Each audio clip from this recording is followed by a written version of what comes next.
College और university में सामाजिक भेदभाव छात्रों के बीच रोका जा सके, इसको लेकर यूजीसी नई गाइडलाइन लाई गई है। उसको लेकर छात्र क्या सोचते हैं, हम उनसे ही चर्चा करेंगे। हम इस वक्त मौजूद है रविशंकर यूनिवर्सिटी में, जहां पर पढ़ने वाले छात्र जो हैं यूजीसी के नए गाइडलाइन को लेकर क्या सोचते हैं। सामाजिक भेदभाव को रोकने के लिए स्टूडेंट के बीच में एक प्रावधान लाया गया है, नया गाइडलाइन यूजीसी का। इसके तहत कोई भी भेदभाव एसटी एससी ओबीसी के साथ होता है तो वो शिकायत कर सकते हैं, निश्चित समय में उसका निराकरण होगा।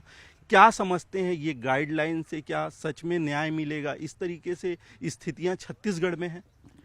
जी, हमारे भारतीय समाज में ये सामाजिक भेदभाव हो या फिर सामाजिक जो पिछड़ापन है, जाहिर सी बात है कई सारे समुदाय ऐसे हैं जहाँ तक ये है, बिल्कुल है। और अगर सरकार और एक सरकारी संस्था इसके ऊपर अगर कोई नियम ला रही है तो ये बहुत अच्छा कदम है कि एक अफर्मेटिव एक्शन जो हम कहते हैं उसमें एक एक्स्ट्रा जुडिशियल स्टेप जो है यूजीसी लेने जा रही है, खासकर उच्च शैक्षणिक संस्थानों में जो ये स्टेप लिया जा रहा है।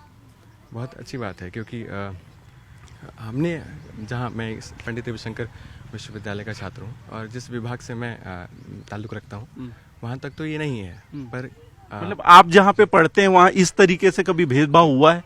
जी, हमारे ना हमारे शिक्षकों ने ना हमारे सहपाठियों ने कभी ऐसा कोई प्रत्यक्ष रूप से ऐसा कोई मतलब मैंने नहीं देखा। आप प्रत्यक्ष रूप से नहीं देखा, अप्रत्यक्ष रूप से हुआ है? हम समाज में तो देखते ही हैं, समाज में देखते हैं, विश्वविद्यालय के बाद विश्वविद्यालय में आपने नहीं देखा। क्या लगता है इस गाइडलाइन से भेदभाव रुक सकेगा? आपने कभी भेदभाव इस तरीके से देखा है?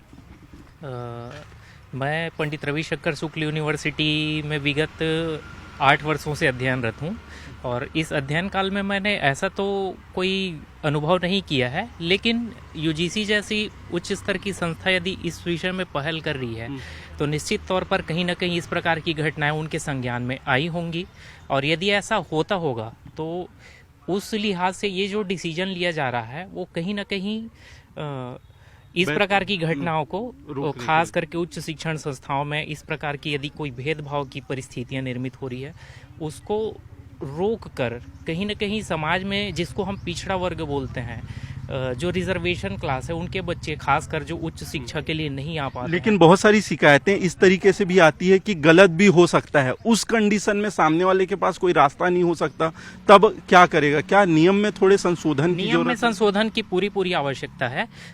मैं ये कहना चाहूंगा कि यदि इस प्रकार का कोई नियम लाया जा रहा है तो उसमें पारदर्शिता होनी चाहिए, उसका किसी भी प्रकार से नाजायज उपयोग ना किया जाए इस स्तर पे कि किसी के ऊपर कोई एलिगेशन लगा दिया गया और उस पर फर्दर जांच नहीं हो पाई और उसको बिना वजह किसी प्रकार की सजा का या फिर कानूनी कार्यवाही का सामना करना पड़े, इस प्रकार से नहीं होना चाहिए। जी बिल्कुल। सबसे बड़ी बात इन्होंने ये कही कि जब कोई कानून लाया जाता है तो हर किसी के साथ न्याय हो, किसी एक पक्ष के साथ अन्याय अगर हो जाता है तो क्या ये कानून उस स्तर पर जा पाएगा?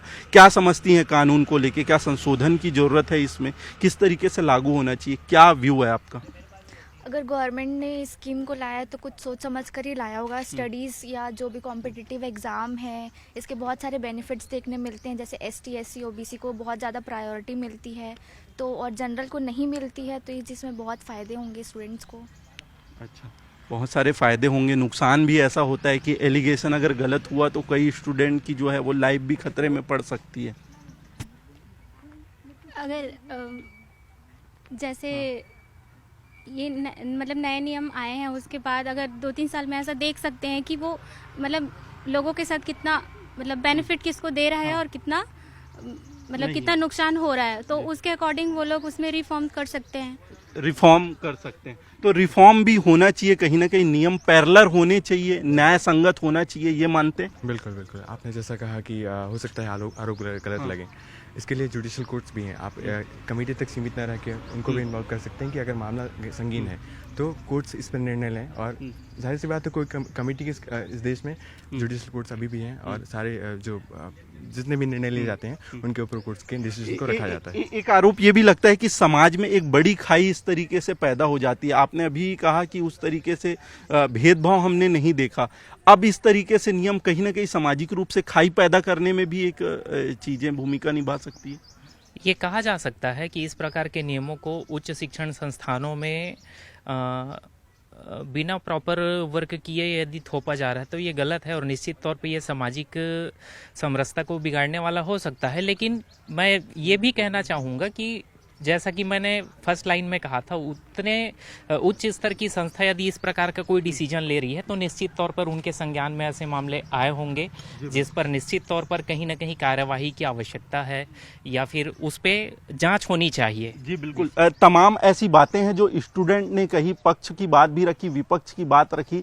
सबसे महत्वपूर्ण ये है कि यूजीसी के जो नई गाइडलाइन आए हैं उसमें पारदर्शिता की बेहद जरूरत है। अगर किसी के साथ न्याय हो रहा है तो किसी के साथ अन्याय भी नहीं होना चाहिए, तो ऐसे में नियम को पारदर्शी तरीके से लाना भी जरूरी है, ये छात्रों का कहना है। केंद्र सरकार ने यूजीसी की नई गाइडलाइन नहीं है और नए नियम जो है यूनिवर्सिटी और कॉलेज में हो जाएंगे, लेकिन इसको लेकर विरोध भी इसलिए आ रहा है क्योंकि जहां तक ये नियम को पारदर्शी होने का दावा किया जा रहा है, लेकिन काफी हद तक ये नियम पारदर्शी नहीं है। एक तरफ एसटी ओबीसी को न्याय संगत होने और नियम को बेहतर उनके लिए करने की बात कही गई है जो काफी हद तक सही है, लेकिन दूसरे पक्ष की बात करें तो जनरल और सवर्ण कैटेगरी के जो छात्र हैं उनके लिए कहीं ना कहीं ये बड़ा सिरदर्द हो सकता है। कारण यही है कि इसका विरोध लगातार हो रहा है क्योंकि कई ऐसे नियमों का लगातार दुरुपयोग होता रहा है।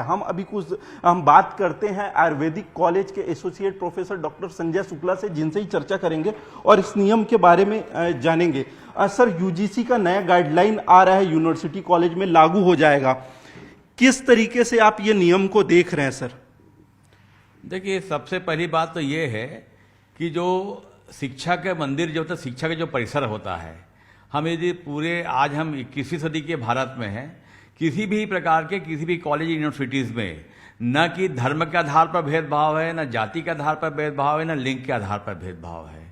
तो जहाँ तक मैं समझता हूँ इसमें जो रेगुलेशन इनका बनाया हुआ है वो उन चीज़ों को रख रहे हैं जो वर्तमान में ऑलरेडी इसके जो है इस यूनिवर्सिटीज़ और कॉलेजेस में इस प्रकार की समानता और समता सभी वर्गों को, सभी धर्म और जातियों को है। इसलिए मुझे जहाँ तक आवश्यकता महसूस होती है कि इसमें मतलब एक बार यूजीसी को फिर से जो देश के शिक्षाविद हैं, बुद्धिजीवी वर्ग हैं और या छात्र वर्ग है, उनके साथ में बैठ कर के विचार विमर्श करना चाहिए ताकि ये अनावश्यक इस कानून के बारे में, इस रेगुलेशन के बारे में ऐसी चीज़ें ना हो जिसमें किसी भी वर्ग के छात्र को ऐसे लगे कि उनके साथ में अन्याय हो सकता है या उसके साथ में जो है कहीं ना कहीं उसका कोई अहित हो सकता है।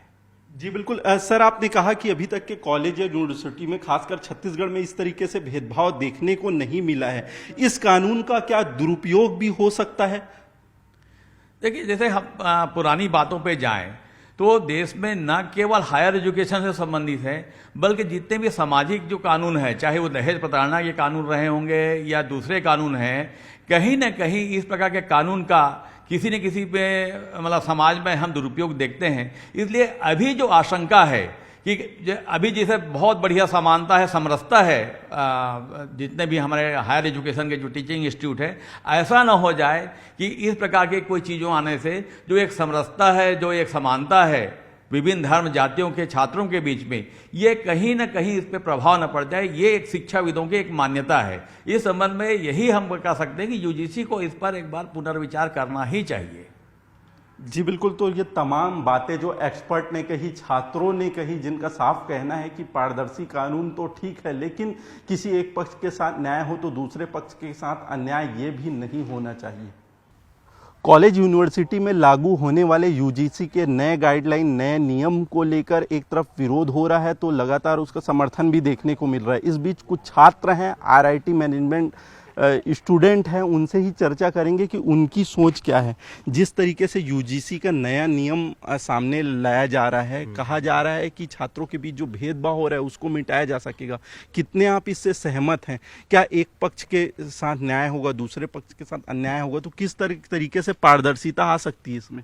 देखिए, अगर झूठे केस की बात करेंगे तो सिर्फ एक तरफा ही होगा, लेकिन मेरे हिसाब से अगर सही भी है, क्योंकि बहुत सारे कानून जो हमको नहीं पता है हमारे लिए बने हैं, तो उसके लिए हमको काम करना चाहिए। एंड अगर ये सिर्फ ST/SC वालों के लिए बना है तो ये गलत बात है, क्योंकि हम भी समाज का हिस्सा हैं, जनरल वाले भी हैं, वो भी पेपर देते हैं, वो भी टैक्स देते हैं, तो उनको भी अपना अधिकार मिलना चाहिए। अगर मैं उनके उसके पास अधिकार है कि मुझे बोल सकते, मेरे पास भी उसको मैं बोल सकता हूँ, दोनों को बराबर होना चाहिए। मैं हटाने के लिए नहीं बोल रहा हूँ, लेकिन आप दोनों को हाथ में लेके चलिए, बराबर का अधिकार मिलना चाहिए। आपका क्या नाम है?